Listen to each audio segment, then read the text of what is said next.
because I want people to learn from our lessons learned here. Yeah, yeah. There's a lot. I've learned a lot personally, and it's been a really eye-opening experience.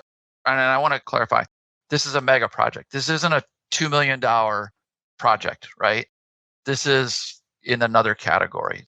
So, and I think that's one of the lessons learned is when you move into this mega project, like over $500 million, the degree of uncertainty is huge and you need to account for that. That's one of the kind of, I would say, uber lessons learned. Welcome to Manage This, the podcast by project managers for project managers. I'm Wendy Grounds, and in the studio with me is Bill Yates. I want to say a big thank you to our listeners who reach out to us and leave comments on our website or on social media. We love hearing from you. And it was actually from a listener that we have today's guest. Chris Stoll reached out and he recommended our guest who we're talking to today. And we are very grateful to Chris, and we appreciate it when any of you reach out to us and send us ideas of guests. So our guest today is Keith Ward. He is currently the project executive of the Seattle Ship Canal Water Quality Project, and he's going to go into some detail on that. We're going to talk about tunnel boring machines, federal consent decrees, and mud honey. Are you ready for this? I'm ready for mud honey. Yeah. Hi, Keith. Welcome, and thank you for joining us today. So nice to be here. Thanks, Wendy. We saw that you have been with the Seattle Public Utilities since 2002. Can you tell us about the services they provide and your role in the company? Sure. So Seattle Public Utilities is kind of 4 utilities in one. And I'll kind of use the term SPU sometimes. I'll bounce back and forth. We deliver essential water and waste services to about 1.5 million people in the greater Seattle area. So really our 4 services are drinking water, drainage and wastewater, and solid waste services. I've had a variety of roles, mostly in project delivery at SPU since coming on board 2002. My current role is the project executive on the Ship Canal Water Quality Project, which is the largest infrastructure project in the history of the organization. Now that we want to get into this Ship Canal Water Quality Program, why was this initiated? What's the problem that it's trying to address? Yeah, it's a problem that's common to many kind of older cities. We don't think of Seattle as always an older city, but a lot of our infrastructure was built over 100 years ago. So this project was initiated in 2014 to solve the problem of what we call combined sewage overflow. So back 100 years ago, there was no treatment for sewage, and they just basically installed one pipe in the street and it went to the closest water body. And that was common across the United States, right?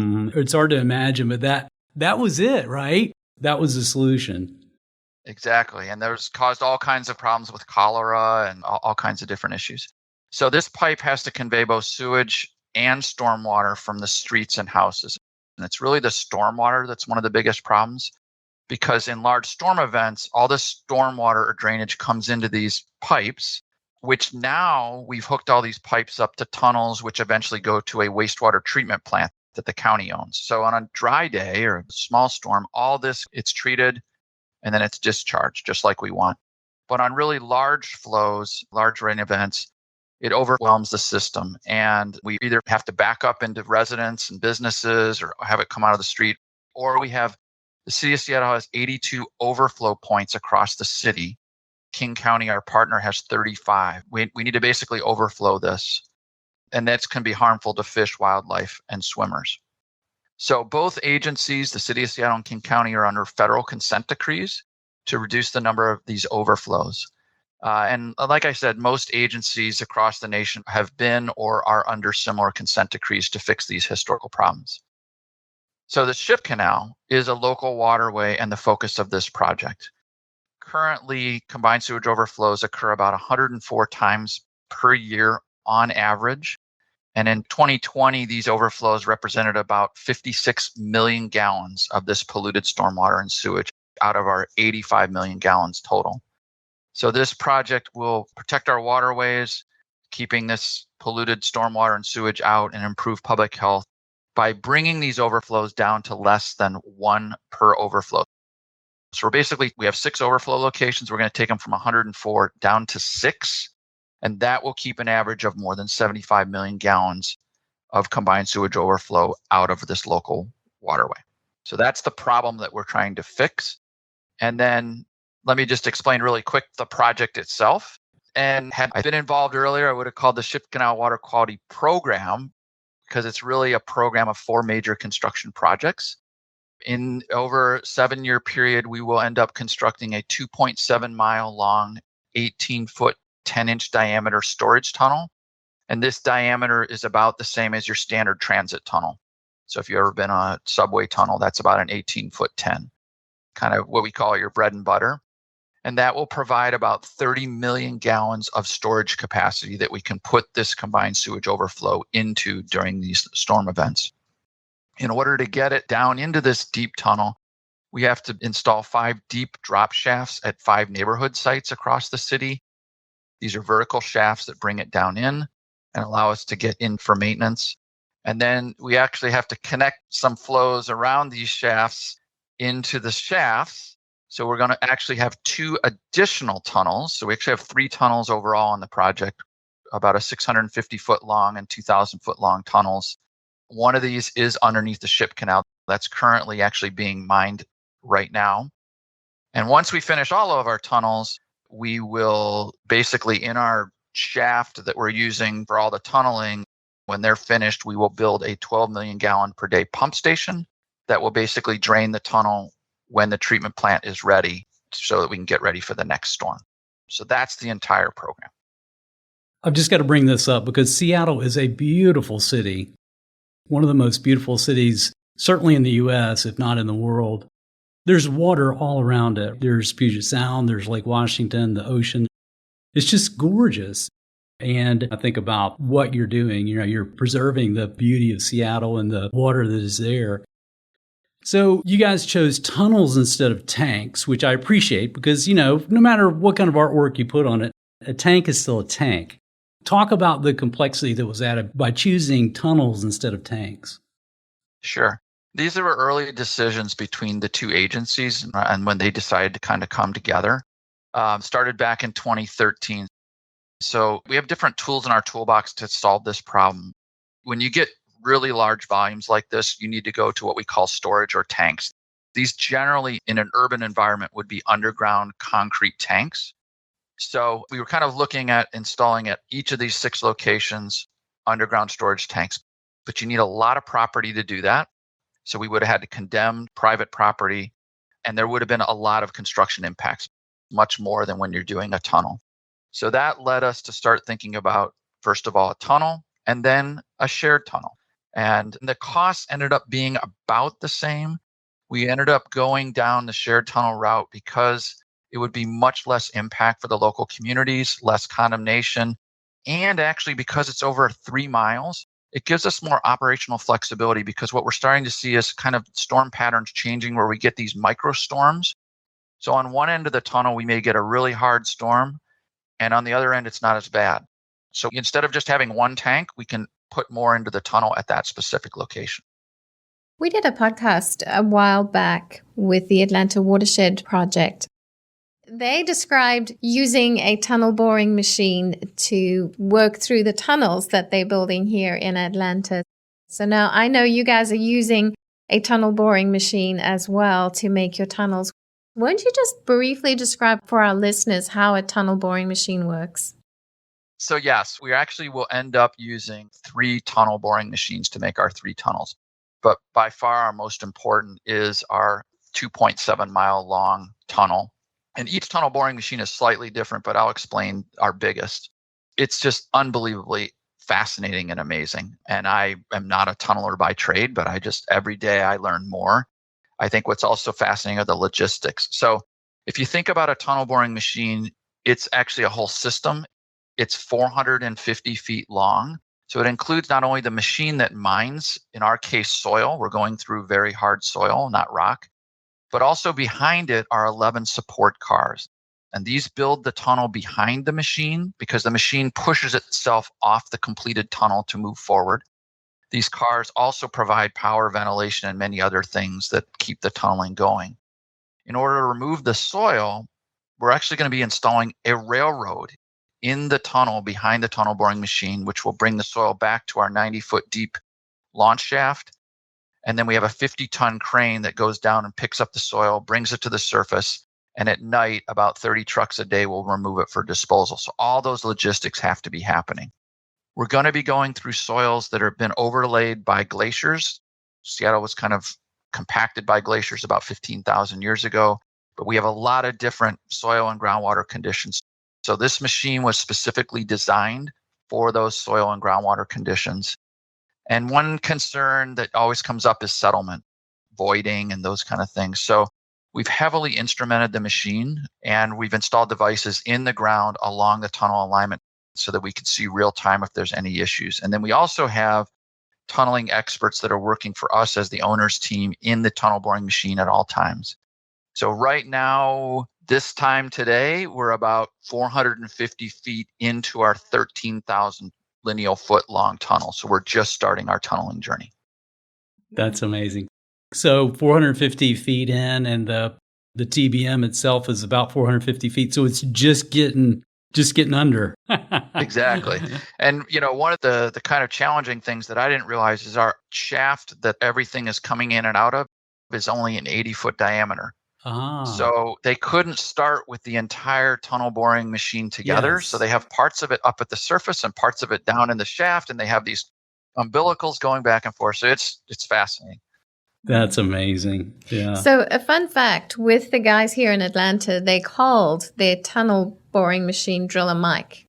They named it after a rapper, Killer Mike, I think it was. Yeah. And we want to hear the story behind your tunnel boring machine. You guys also had a naming event for your machine. Yes. And you can see that I'm smiling every time I think about this. And this is where I would say from a project delivery standpoint, we talk about risk events that are threats and risk events that are opportunities. This wasn't on our risk register, but this was a huge opportunity that we kind of had to pivot and seize the day. So when our tunnel boring machine arrived from Germany earlier this year, we knew we wanted to conduct some kind of contest to involve the community in selecting the name. So in March and April, we invited people to submit names via social media and an online form. And then eventually we were going to shortlist them to 5 names and then have the community pick the 5 names. So the TBM's name is called Mudhoney, and it was selected by a popular vote. And we were really blown away by the amount of interest and fun that this generated. An example is we got over 1,200 name submissions. Wow. Most of them were pretty hilarious. They weren't that serious. Just going through them. And there were stories about why people picked the names. We then involved a team to bring them down to 5 finalist names like Daphne, Maui the Mole, Boris the Plunger, Sir Diggs-a-Lot, which is actually a play on Sir Mix-a-Lot, which is a local rapper, yes, and Mudhoney. And one of the crazy things, I actually had to get in contact with Sir Mix-a-Lot's agent, the rapper, to make sure it was okay for us to do this. So, that was an interesting thing. Who would expect that as a day on the job, right? No, totally. You're right. And that was a lot of fun. In the end, we got about 34,000 votes on those 5 names. Mudhoney came in at 26,000 with a Sir Diggs-a-Lot as a runner-up with 6,000. How about that? And Mudhoney is a local grunge band. They're still together. They were really popular in the 90s in the Seattle area, and it really celebrates kind of Seattle's music and history. And Pearl Jam promoted Mudhoney on their Instagram, so they had 1 million followers. So what happened is once we realized how much interest was, we really need to pivot and really seize this opportunity. So we ended up in 2 days hiring an artist, getting Mudhoney put onto the machine, and then days before the machine was lowered into the shaft, we invited the band out. They came out, they signed the machine. We got a lot of media. So it was really, really good. That is so cool. It is so similar to the path that Atlanta had as well. That is so interesting. There's so many benefits to involving the community, and it had to just thrill you and the team to see the excitement that built around that. Yeah, totally. And, people ask, why do we do this? And I think actually part of the reason I think we got so many fun names is just what's been going on the last year and a half. People needed an outlet with COVID and all that. And I think this was one of those. Also, we're a public utility. All this is being paid for by our ratepayers in the city and the county. So we really wanted to promote the water quality benefits. This was a way to do that, really, the naming was, and let people see what they're getting for the money that they're paying on this project. One of the things we've wanted to do with you on this podcast is take a deeper dive in the lessons learned from this project. And you have talked with us about leading multiple teams. You've had a lot of stakeholders, a lot of clients that you've been working with. Could you describe who the major stakeholders or your clients are on this project? And I would say there are two major stakeholders or clients on this project. The first is actually our partner, King County Wastewater Treatment Division. And I often call them King County. So again, they have 2 of our 6 overflow locations as part of this project. The other is actually the communities that we're working in. And related to the county and the city, both agencies have a lot at stake on this project. They're under these federal consent decrees. We're talking hundreds of millions of dollars in investment by each agency. So, going back prior to this project starting, these agencies didn't always work well together. And I want to give credit actually before the project to some operations staff who started working together, which then got people thinking like, well, actually, we could deliver this mega project together. But it was rocky the first couple of years as we started to work together, trust and relationship building. A lot of our focus has been transparency. So Seattle Public Utilities is the lead. So what I tell people is my paycheck comes from the city, but I'm working for 2 clients, the city and the county. And the transparency, the good, the bad, the great has been really important for us. We now have a really strong relationship based on trust, years of trust and working together. And we're now able to look at other ways that these 2 really large agencies can work together on other projects. And one of the things I like most about my job being a long-term city employee is I've learned so much about my partner agency and their culture. And I've learned a lot about project delivery from them. They have a very rich project delivery experience. The other key stakeholders are the communities. We're working active construction in these 5 different sites, somewhere between 3 to 7 years. So it's not like we just show up for 6 months and leave. And we've really worked hard to try to decrease impacts. But when you're talking this size project, you can't get rid of them all. So we spend a lot of time working with residences, businesses about what's coming, what are their needs. We try to build that into the design and working with our contractors. And then also trying to be very clear about what are some impacts that are coming right away so that we can work with them and plan around them. So our project managers, my expectation is they know on a first name basis almost every person or business living around each one of our sites. And then we can work with them to kind of try to meet their needs as best we can. Keith, how many consultant teams and contractors are you working with on this program? So that's an important thing. Most of this project is going to be delivered by consultants and contractors. So we have 4 large consultant teams. They're providing engineering services on several of our projects. We're actually designing one of our projects in-house. They provide overall program support to manage this mega project, construction management services because we're not a tunneling agency or a large pump station agency, and then outreach. Eventually, we'll have 4 different contractors building out this program. One has already completed their work to get our tunnel launch site ready. We're in the midst of a $255 million contract with the Lane Construction Company for our storage tunnel and shafts. And then next year in 2022, which is actually a program risk, we will be bidding out our remaining 2 projects. So those 2 new contractors will be entering our teams. What are some of the challenges that you faced with so many teams and contractors on the project?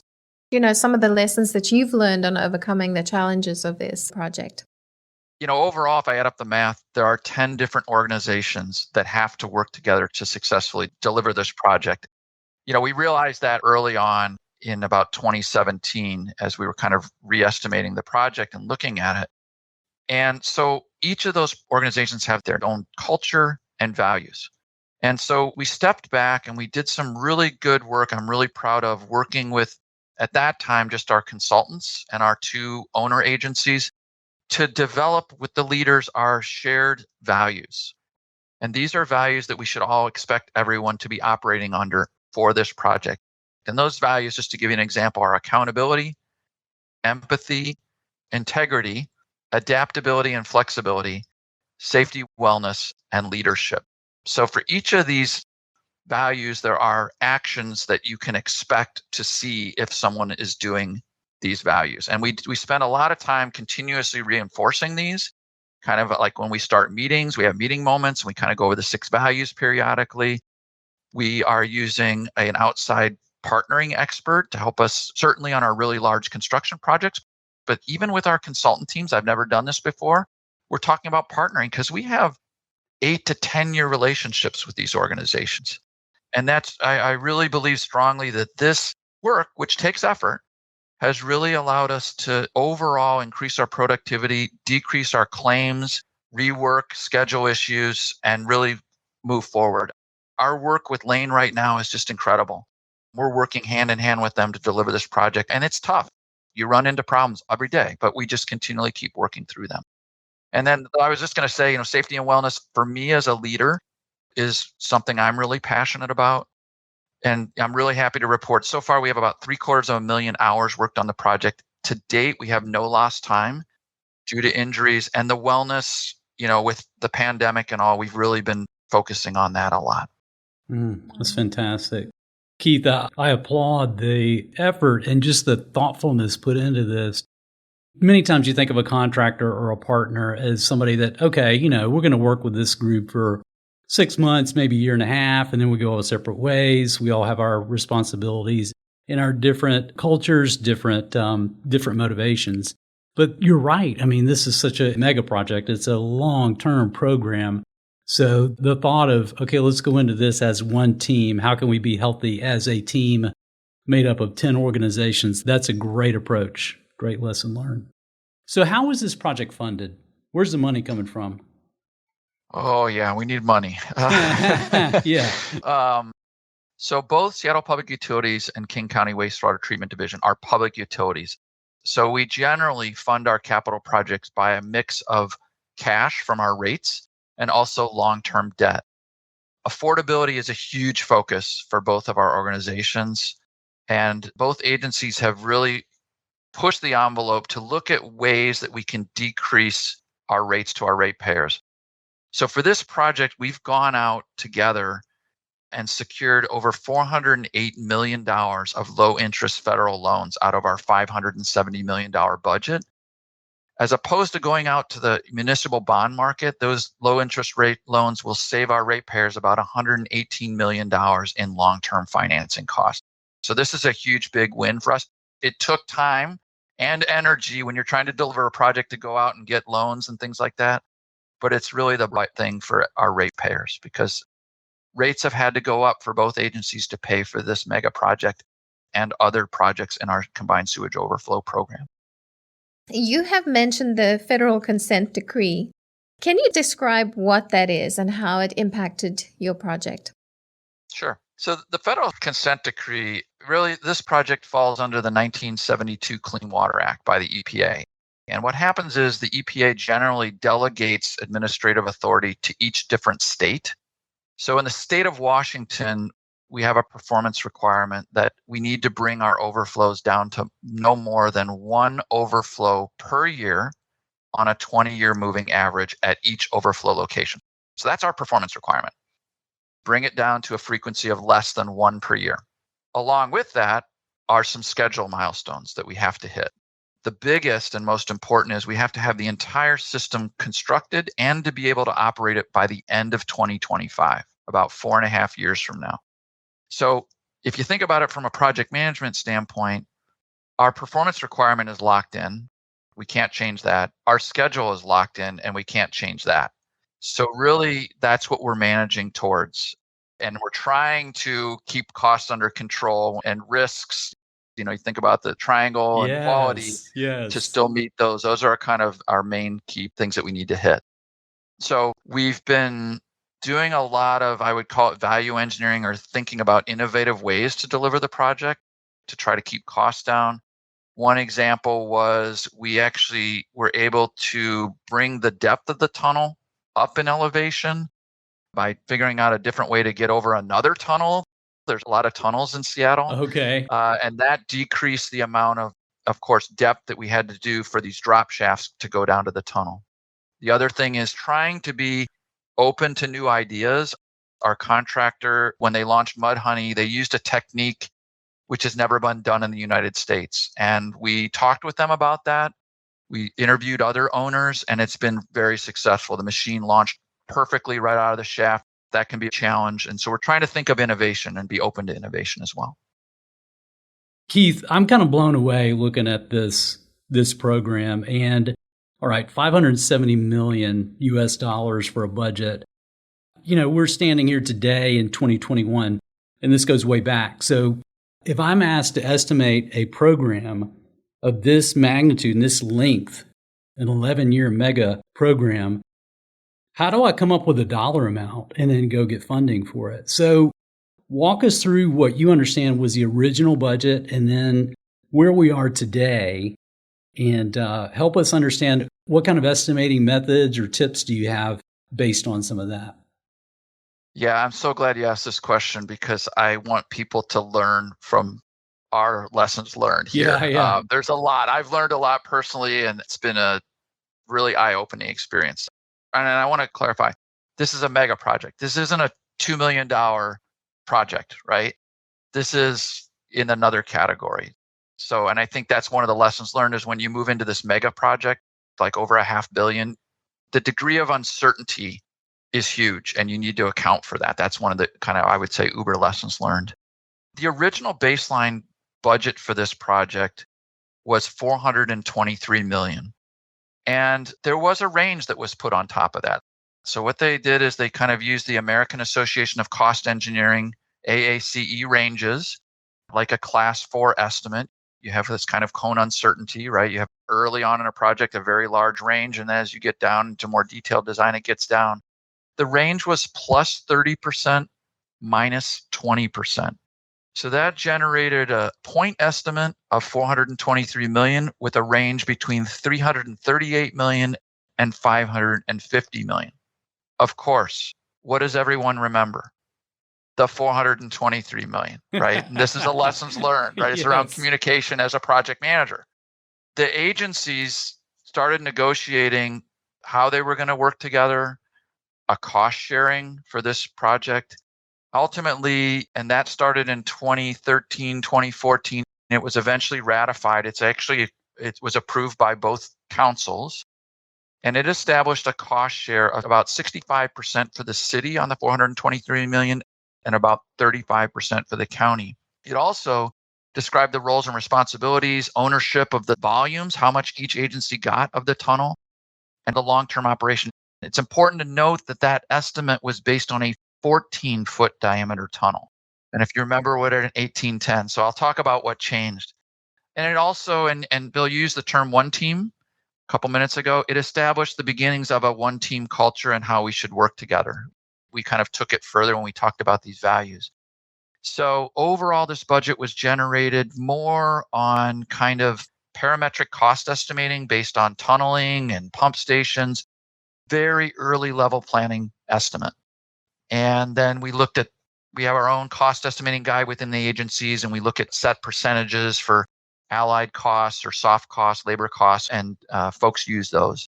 Ultimately, though, it underestimated the degree of uncertainty and some risk events that eventually happened.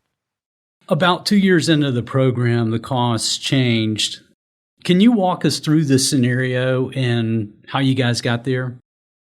Overall, I would say that costs changed for three main reasons. Climate change, the effects of climate change, regional construction market conditions in the Seattle area. And then, as I kind of said earlier, that we underestimated the degree of uncertainty in our early planning level estimates. So I'm going to kind of provide a little bit more detail on each of those three areas. For climate change, when the facility was originally sized with a 14-foot diameter tunnel, we have to use the rainfall data that we have. So we used historical rainfall data in the Seattle area from about 1978 to 2009. And that came up with about 15 million gallons of storage, and a 14-foot diameter would meet that. But more recently, we've seen changes in our rainfall patterns. And when we incorporated these changes, along with looking at the uncertainties just in the model, and how climate change may go in the future, we realized that we needed at least 22 million gallons of storage. So a 14-foot diameter was not going to provide that. So we had to increase from 14 to 18-foot 10. That ended up being a cost increase of about $25 million itself. Wow. So 4 feet in diameter is 25 million. That's a good metric to know. It is. And it is. Well, and the great thing is we doubled. We went from 15 to 30 million gallons. Yeah. But we didn't double the cost of the project or of the tunnel. So you have to get all those drop shafts and all those logistics ready, whether you're doing a 14 or 1810. It's just literally generally the size of the machine and how much soil you have to get rid of. Right. And mud honey is 18, not 14. Exactly. Yep. I just had to say mud honey again. That was it. I know. When we talk with the tunneling team, we don't talk about the TBM. We just say mud honey. The second area was regional construction market conditions. Seattle metropolitan area has been one of the hottest construction markets in the country for years. And this really drove up all of our different materials, aggregate, concrete, and skilled labor. So this alone increased our cost by about $47 million. It was a huge contributor. And then the other, as I said, were planning level estimates from earlier on. And this is where it wasn't so much that we got scope creep. We actually were able to reduce some scope, but we just underestimated the degree of uncertainty in those early estimates. Say if you think about a plus 30, it should have been probably a larger range than a plus 30 at that point. The scope did change from a 14 to an 1810, but we can say that was 25 million. So I think those are kind of the three main areas that I would say. Keith, so can you walk us through your process, how you settled on a new budget? What were your lessons learned through this process? Sure, Wendy. And I just want to say a lot of this was a learning process for me, and I've learned a lot about estimating and communicating mega projects. So as I said, with these kind of projects, there's always a higher degree of uncertainty and more risks. We knew we needed a different way to estimate and convey these uncertainty and risks rather than just a single point estimate with a range. So we knew that the budget, $423 million, wasn't going to be enough. So what we ended up doing, spending about 9 months completely reevaluating the scope of the project, the schedule, the risks, and the costs for each of our component projects in the entire program.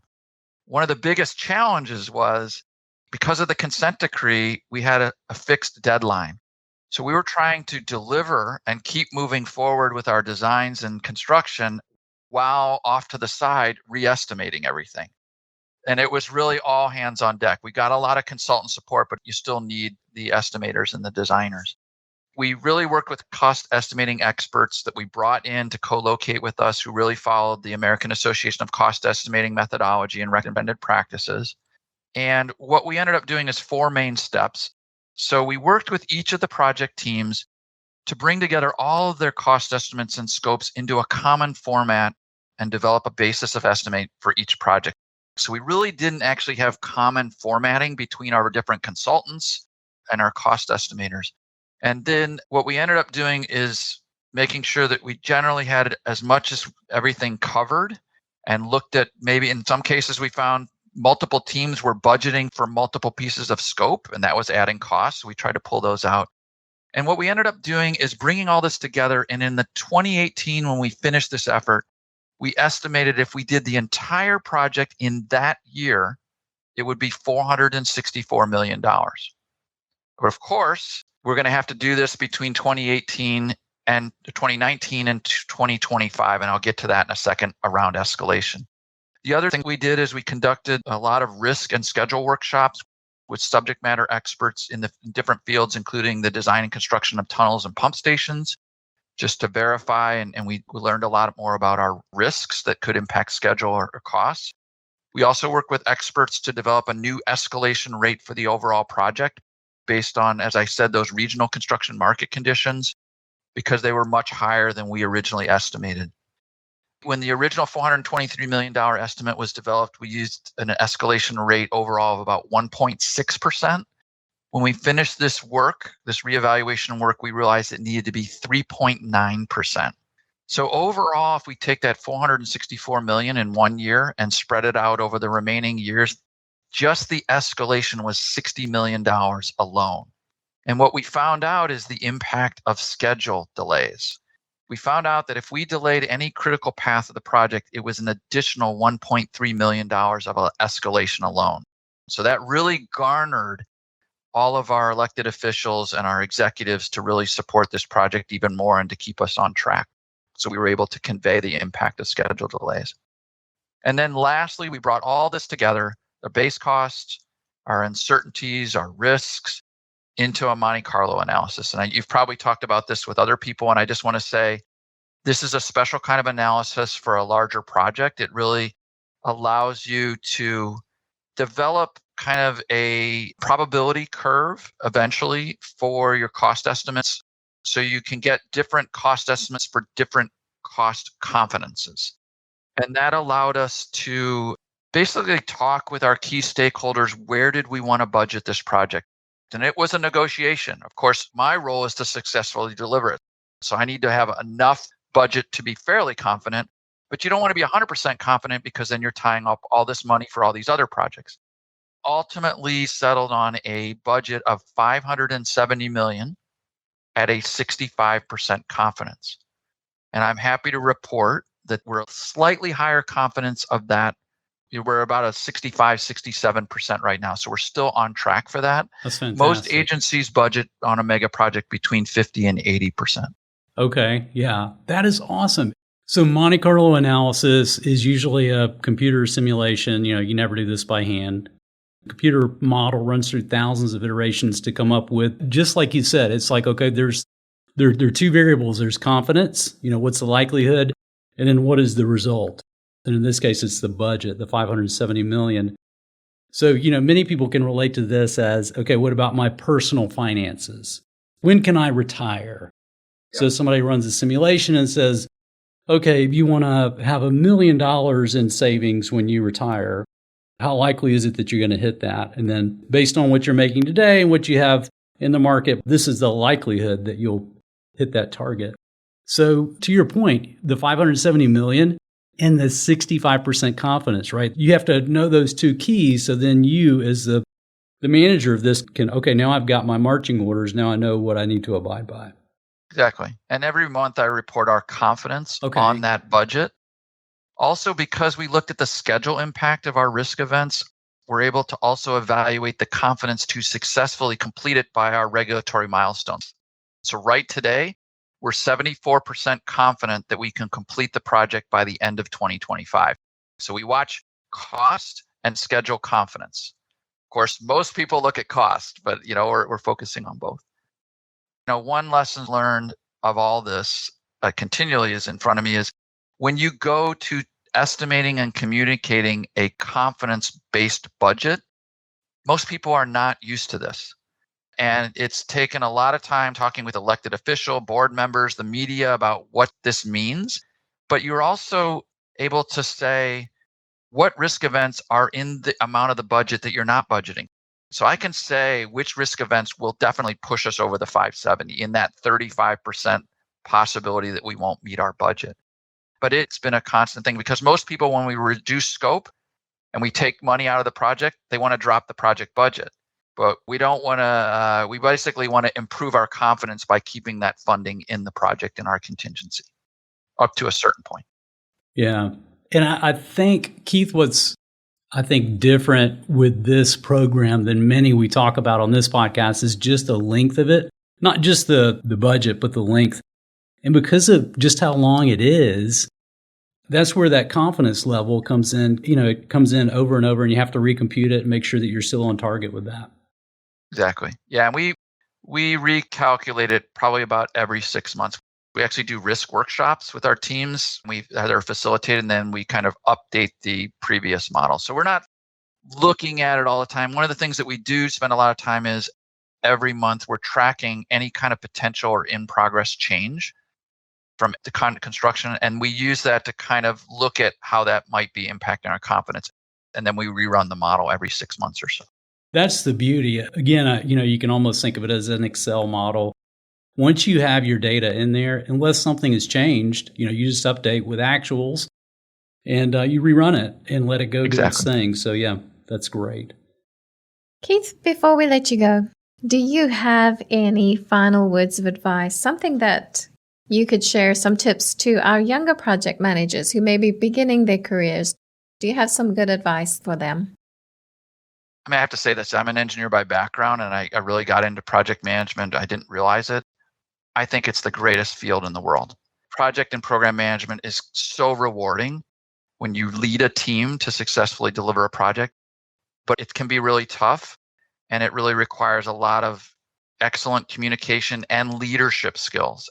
And you also, I think, need to be prepared or have a high degree of resiliency because it is tough, long haul. So I would encourage younger project managers to really focus on developing their communication and leadership skills through courses. I learned about the project management body of knowledge. I wasn't schooled in that early on. That was a big eye opener. Mentors, talking with peers, welcoming feedback from your teams, and then trying new things. And then, keep an eye on your resiliency. Take care of yourself, especially now. It's been hard on everyone. And then when things happen, when those risk events start raining down, as we would say in Seattle, you'll be ready for those. If our listeners want to reach out to you, where can they contact you? And if they want to find out more about the SBU program, how can they find out more about that? Yeah, so I'd love to hear from people. I budget extra time for this. I really learn from other people, so I encourage people to contact me either at my email address, keith.ward@seattle.gov. That's probably the best way. Also, you can learn a lot more about the project by just kind of searching for Ship Canal Water Quality Project. We have a really great website. There's construction videos that show what's going on. And if you can't figure out a way to reach me, you can always send an email to that email address and they'll get it to me. And I'd love to hear what other owners and other project managers are working on in these types of projects. So please reach out. That's great. Keith, we'll put these links in the show notes, the transcript as well. And I've got to agree with you. The videos that I was watching just, in preparation of talking with you about the program, I think it's raining. You got like a rain jacket on. It's Seattle, so it's typical to have a little bit of mist or something. So yeah, there's some rain going on, which kind of, to me, it's like, okay, here's the problem, right? It's literally falling right now. What are we going to do with this? Exactly. Yes. And sometimes we have to tap into those lines that are filled with rain. So we actually have to figure out when we're going to do that, like in the drier summer months. But yes, sometimes I'm wearing the rain jacket because I'm cold and it's not always raining. So Keith, thank you so much for sharing your time and really just your transparency on, hey, these are the good things that we did and these are some things that I learned from on this program. It's a massive program. It's a necessary program. And really, it hits me right in the heart because, again, I just love Seattle. I love that area. I actually just finished reading a book, The Boys in the Boat, 9 Americans in their epic quest for gold at the 1936 Berlin Olympics. So as you're describing the bodies of water that you're protecting, I'm literally picturing these guys rowing and practicing right there. Exactly, Bill. And when I bike down our bike trail along our project site, I look to my left and there are people rowing in the Ship Canal. So, and I know exactly where that book took place. It's a great book. Thank you again for your time and expertise. And thank you for the program you're working on. We appreciate it. Thanks so much for talking with me. It was great. Thanks, Wendy. Thanks, Bill.